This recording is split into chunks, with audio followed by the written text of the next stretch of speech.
We're now joined by Kyle Busch, who will be competing in tonight's Craftsman Truck Series event as well as Sunday's Cup Series event. We'll go ahead and open it up for questions. If you have one, please raise your hand and we will get a mic over to you. Who would like to begin? We'll go to Bob. Bob Pockris, Fox Sports.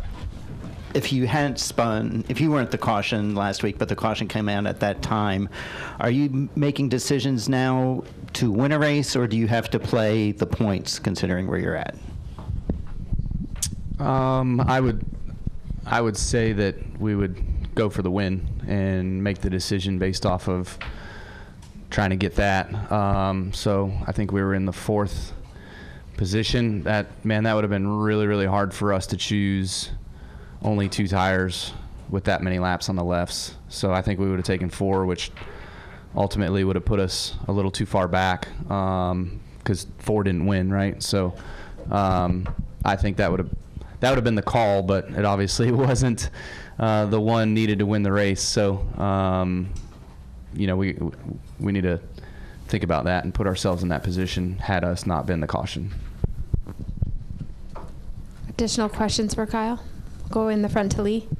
Lee Spencer, Sirius XM NASCAR Radio and CatchFence.com. What do you think it is about this car that has taken you a while to get acclimated to? Because when you were with Gibbs the first year of the car, we just assumed they were not giving you the best equipment. I guess might be the fair way to say it since you were a lame duck at that point. But, you had a successful season last year with 3 wins, and I'm just kind of curious. Just from what you've told us, you've seemed to stumble a little bit with the car in general. I think that the better piece that you have at the racetrack, it's going to mask a lot of things. It's going to make your job easier and the opportunity of going out there and getting strong finishes or wins a lot easier. So, some guys have done a better job of that. We were leading, I think, twice, and had engine failures in the final races of the JGR cars. And then last year we were good out of the gate, had some good stuff. And then as times have changed and the setups have evolved and guys have found how to make their stuff go faster, we just hadn't been able to do that. So it looked good the last 2 weeks. I felt like the last 2 weeks at Dover and Kansas, we were respectable and contenders and much closer. And, that was a nice change of pace. We were consistent top 5 runners, be a consistent top 5 runner and get those top 5 finishes. And then, that consistency will build into putting yourself in the right place at the right time at the end of these races to get a win. Is there one aspect with that car you can put a finger on that you just don't have that comfort level you've enjoyed in the past?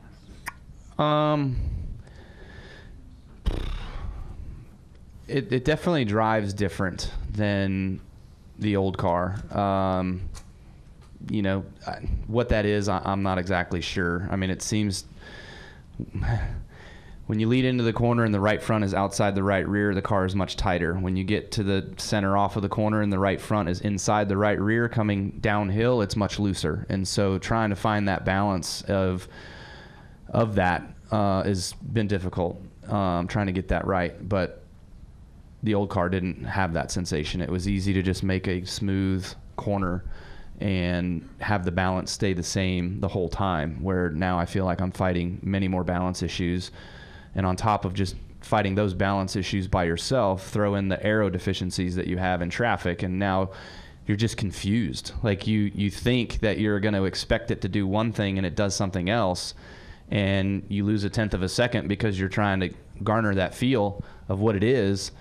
And we're literally all grasping at 1/2 of a 1/10 of a second to be the best car on the racetrack. I mean, many of our pace studies that come out after these races, 2/10 is the difference between first and 25th, so you're literally grasping at very small gains to move yourself up that pylon. Is there a pylon here? Okay, just making sure. I thought that was a hot topic, so that was a good pun right there. Perfect timing. Are there any other questions for Kyle? We'll go to Dustin, and we'll go in the back to Tyler.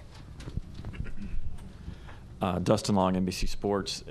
In light of what you were saying there, is there, I guess, this confusion, and I can't relate because I don't have your experiences, but is this type of confusion anything that you've gone through at any point in your career with the different types of cars, or is this a new realm or experience in that sense for you?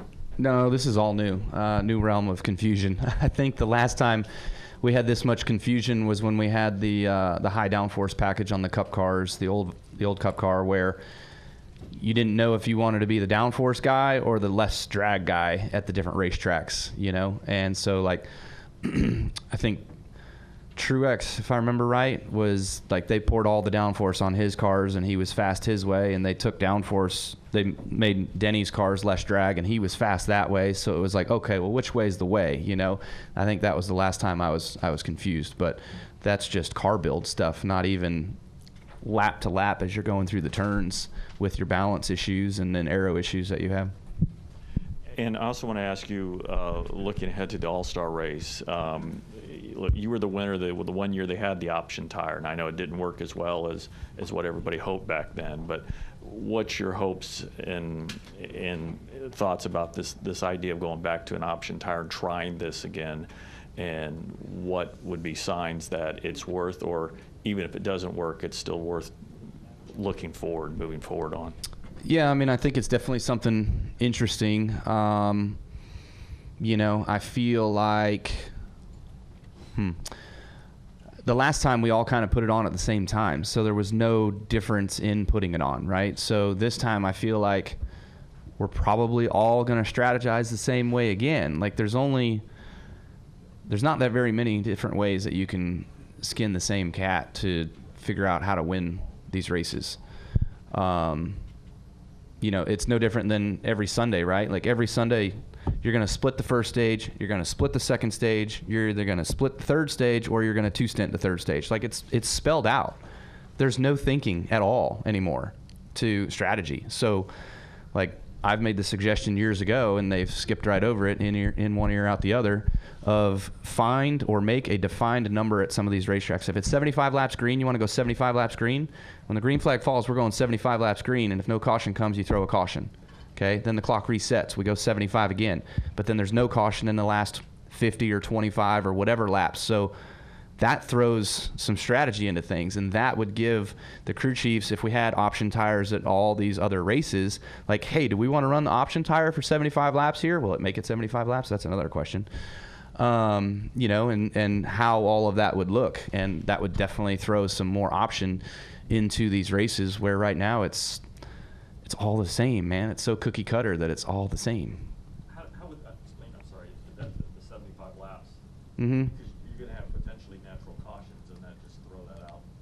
You start over. Okay. The clock starts over, right? It's kind of like the caution clock, except it's just laps. It's defined by laps.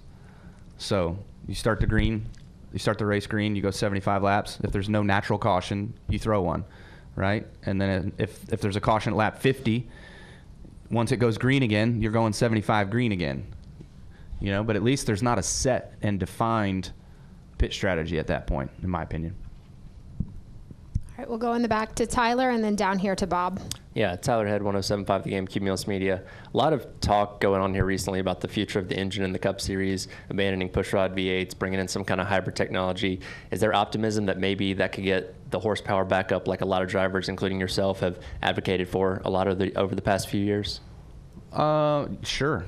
Just depends on what they build it to, you know? I mean, there's plenty of engine opportunities that are out there. There's superchargers. There's, you know, the electrification piece that could be used. I have heard that ours would only be under caution, not used under green. So that, you know, what is the horsepower that we would utilize under green? Could it happen that overhead cam engines come to the Cup Series and they're less than 650 horsepower? Boy, that would be a detriment.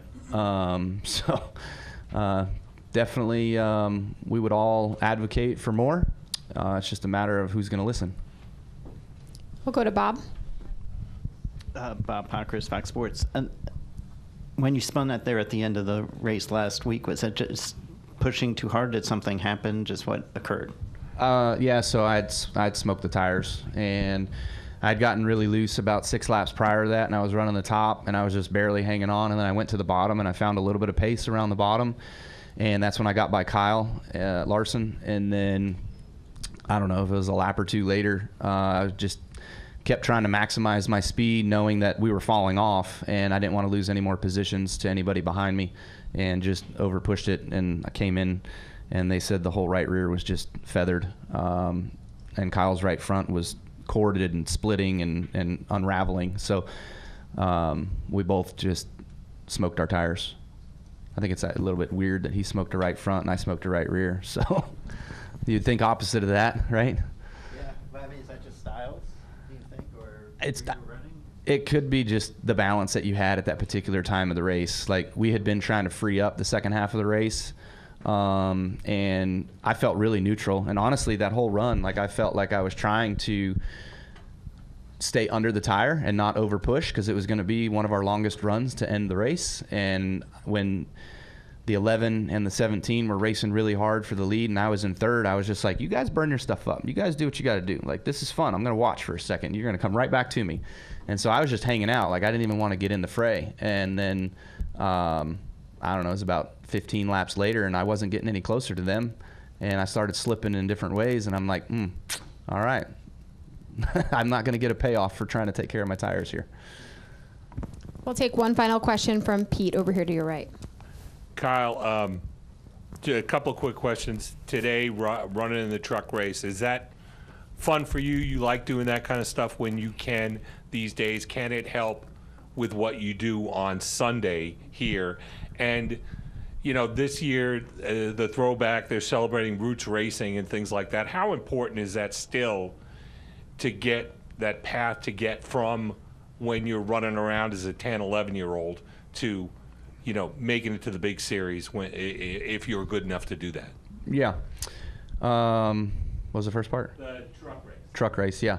I enjoy the truck stuff. It's a lot of fun for me, you know. Still the same group of people on my truck that I worked with last year at KBM. So thanks to the Spire guys for giving me the 5 races they did this year to get out there and get some track time. And for here at Darlington, I think I wouldn't say you need it, but it is helpful to just kind of get out there and just learn and build a comfort with the fence and where you're at and how close and the speed and just getting the feel for that.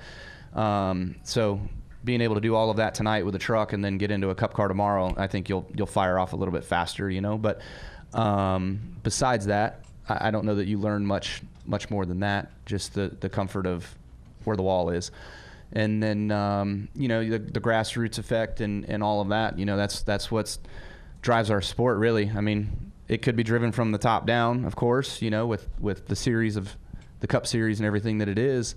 But there's obviously a dream that these younger guys and gals have to make it to the top, and they want to get there one day, and they come from the grassroots levels. And so for support that certain companies put into the grassroots levels, I'm grateful of that. It's really neat that Brexton has the companies that he has that's helping him, and then of course too with others across the country. I know that the Toyota Dirt program's been very instrumental in a lot of those drivers coming up into here and getting here. So you see a little bit more Chevrolet on some of the stuff as well too with grassroots racing and the dirt stuff. So that's been fun to see.